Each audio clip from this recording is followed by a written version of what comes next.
మధ్యాహ్న భోజనం కాదు బేకరీ ఫుడ్ వల్లే అస్వస్థత అని కలెక్టర్ అన్నారు. నారాయణపేట జిల్లా మాగనూర్ జడ్పీ పాఠశాలలో ఫుడ్ పాయిజన్ ఘటనపై కలెక్టర్ సిక్తా పట్నాయక్ స్పందించారు.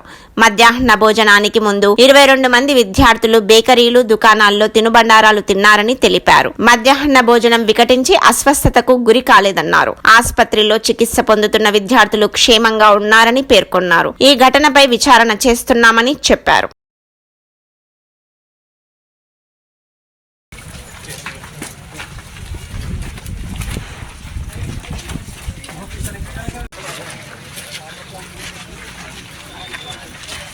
Sorry.